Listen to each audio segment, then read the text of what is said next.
Hey everybody, Tim here with a brand new series review. Special co-host Julie is going to be joining me.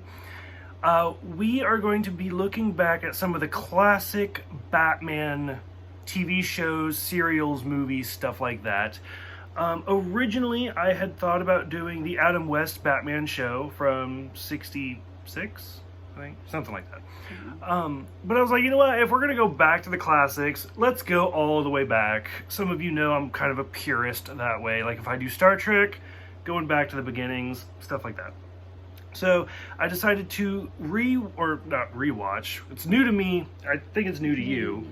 To watch the original Batman serial from 1943.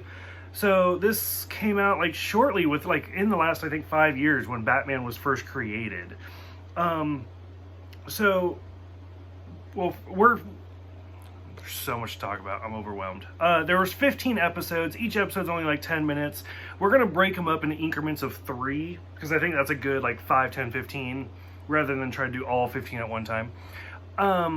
So this is not the oldest thing I've watched. I've watched movies back from the 20s, like Metropolis and stuff. But this is definitely one of the earliest like superhero movies. So for me, when I watch like Metropolis or something like that, like it's in its own category. Right. But to watch this, I mean, 20 years later, we get Adam West. 20 years after that, we get the Tim Burton movies. We get the animated series. It's everywhere, all the time. It's all of the artwork behind me. So it's almost difficult to watch this because it's so dated. For you, so this came out even long before you were born. Like this is old. Right.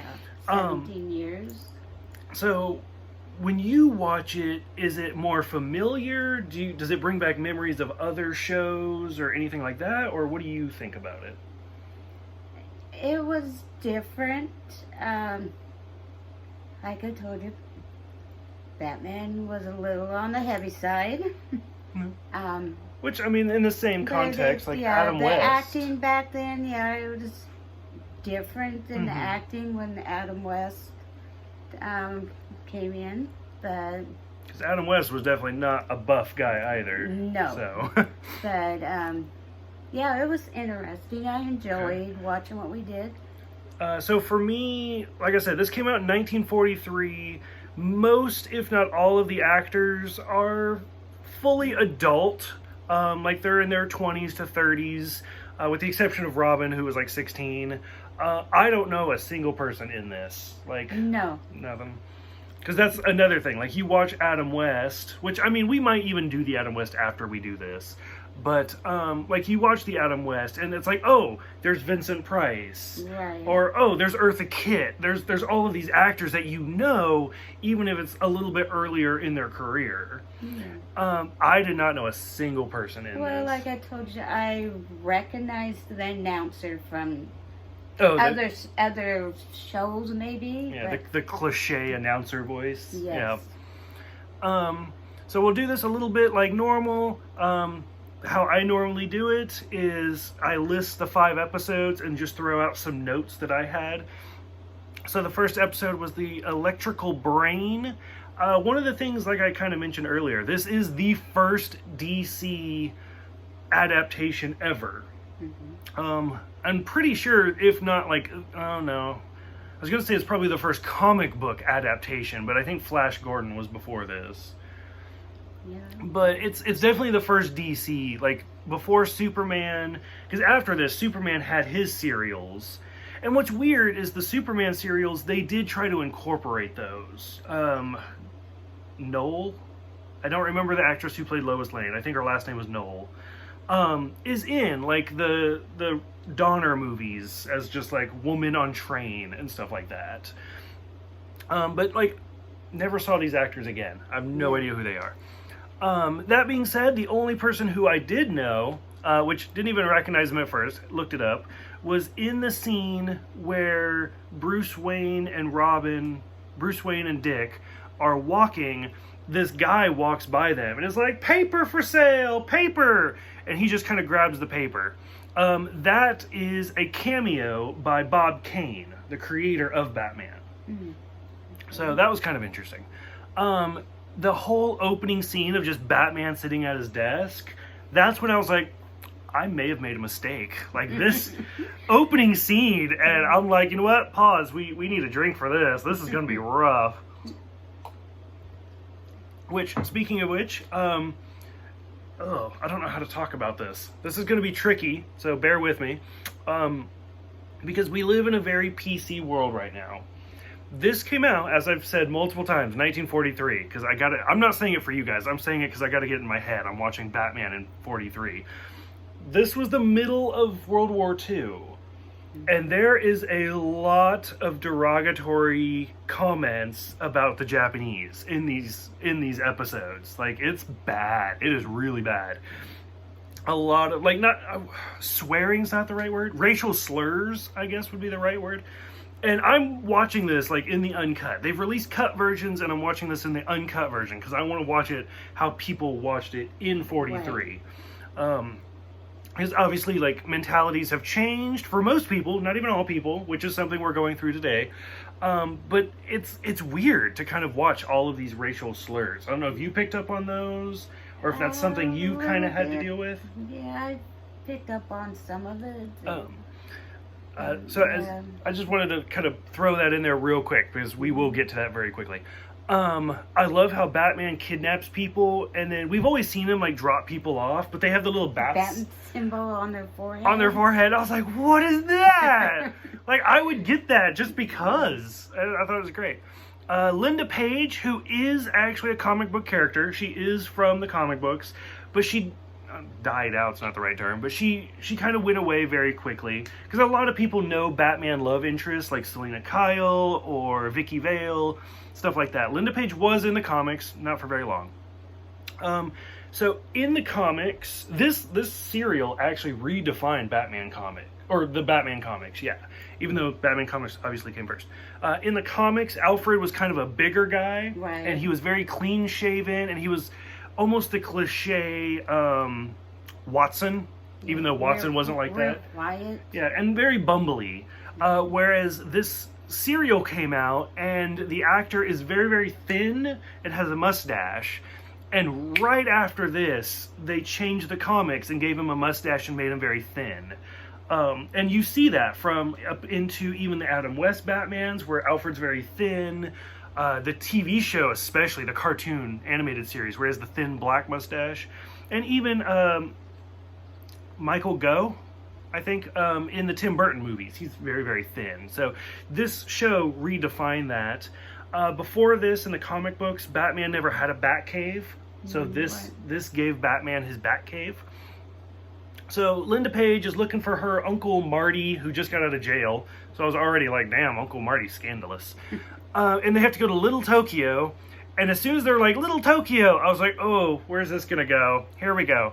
And we meet Dr. Taka, who, it's bad. Like, it's really, he's obviously a white guy in makeup. Right. But I mean, that's something, I'm not defending it. It is obviously very, very wrong.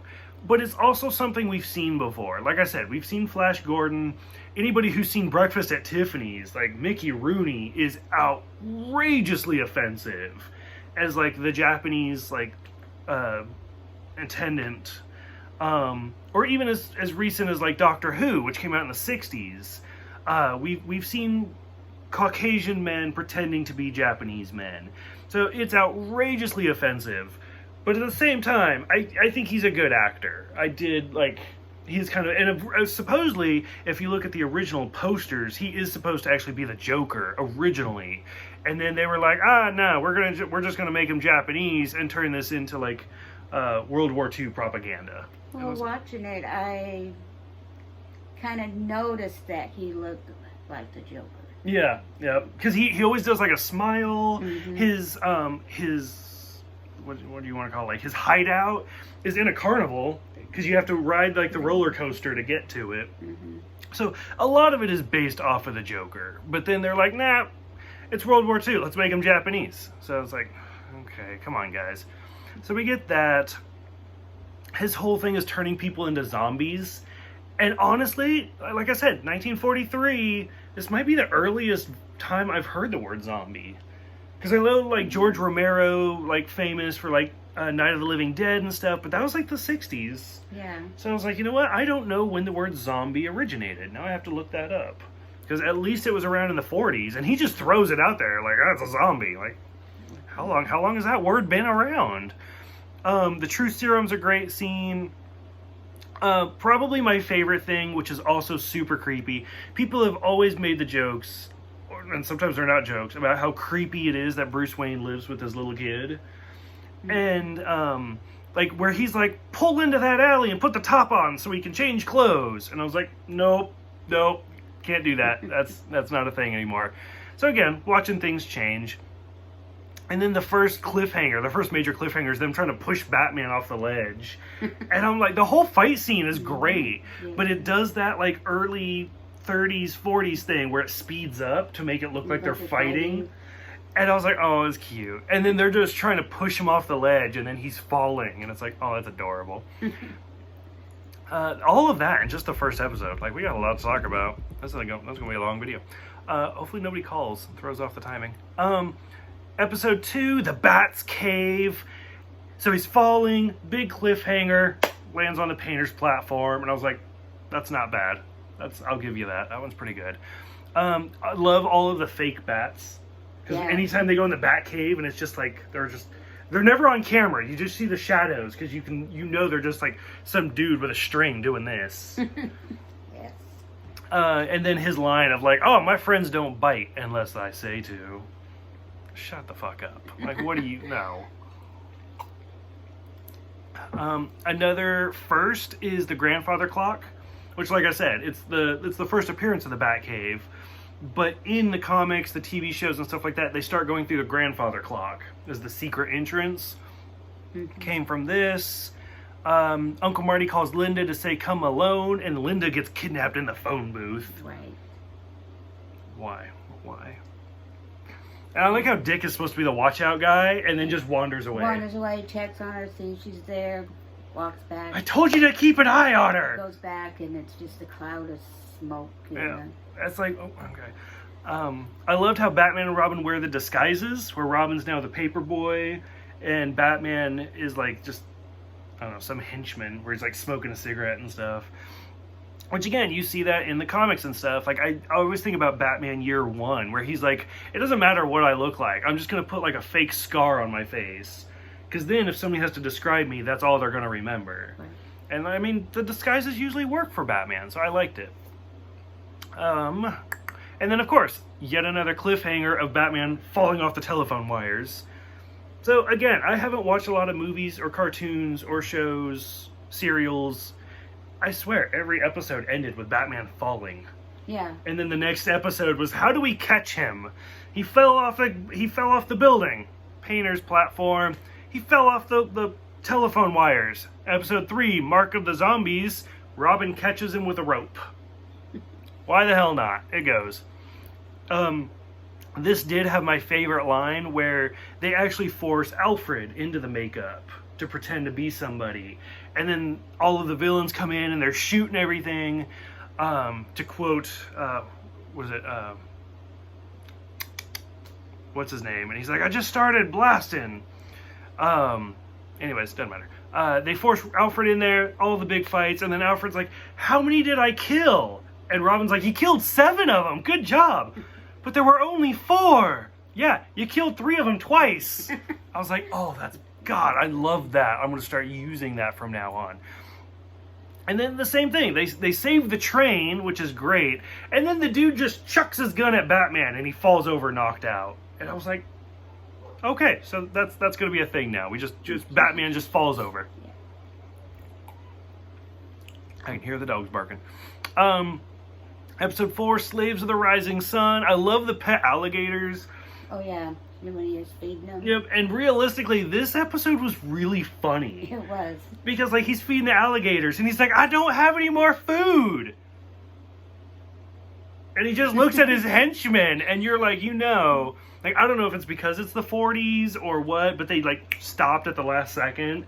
Because if they did this now, he would have just shoved him in there. Mm-hmm. But he goes to push him in there, and then he gets a phone call and has to wander away. And he's like, I'll do this later. And I was like, that's great. Batman and Robin go talk to the fortune teller, and Batman just decks him right in the face. Like, doesn't even say anything. He's just like, hello. Boom! And just knocks him out. And I was like, you just got knocked out by getting hit with a gun. And you just punched a guy out? Like, it's just, it was so over the top. It was awfully bad, but it was so great. What I did notice is Daka calls and Bruce answers the phone, and that's the first time they've talked. They still haven't met yet, but they've talked. So I was like, okay, that's interesting. And then he's on the roof of a car. That's not falling, so it's a different cliffhanger. So I was down for that. And then I felt like episode 5, I don't know, maybe I was getting burnt out by that point, but I felt like episode 5 was the weakest, where he uses a gun to break into the car. There's the secret letter that I swear took up half the episode.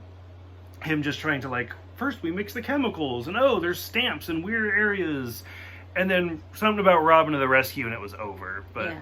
Like, I felt like 5 was the weakest. But then again, it's 15 episodes, so I'm not... It's weird, because I read a lot, I write a lot, I watch a lot of TV.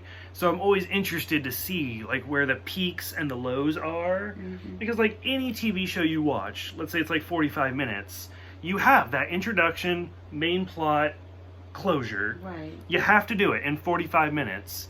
And so, and I mean, movies are a little bit longer, but it's the same thing. Introduction, peak, closure. 15 episodes, like... Not every single episode's going to have that. So, I don't know. I felt like this one was one of those, like, filler ones. Yeah, it wasn't...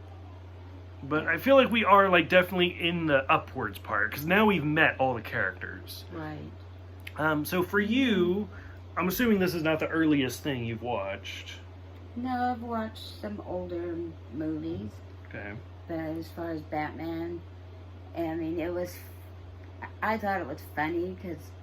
I was expecting to see a Batmobile. Oh, yep. And what did we have? Was just an old convertible thing. Yeah. I don't even know what kind of car it was. Yeah, from the 40s, and so yeah, it was different, but okay.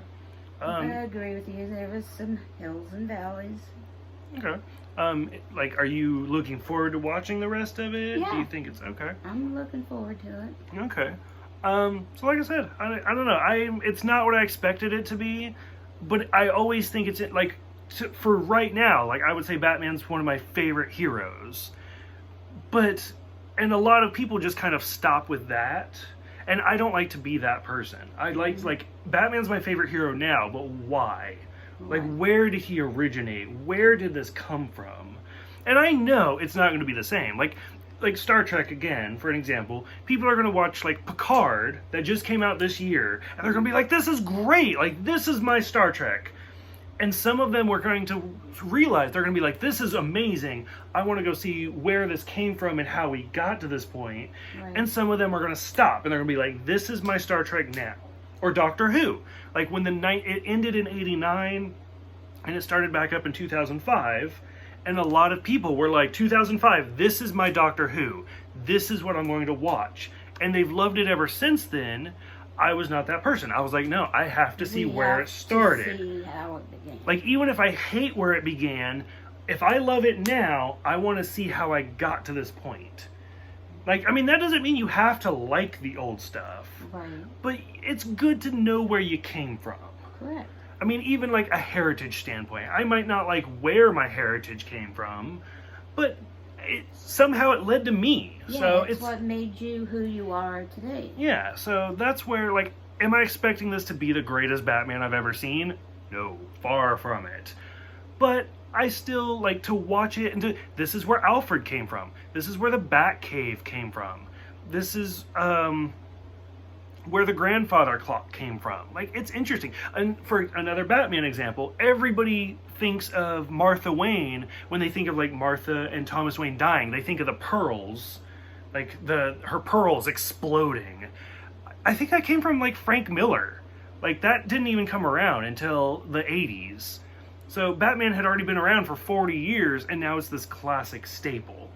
But people just see it now and just take it for granted. So I guess that's what I'm saying, is I try not to take it for granted. Right. I want to go through those rough times to appreciate the better times. So, any closing thoughts? Any Like, how long have you known about Batman? Have you been a Batman fan? Been Batman back in Adam West, Burt Ward era.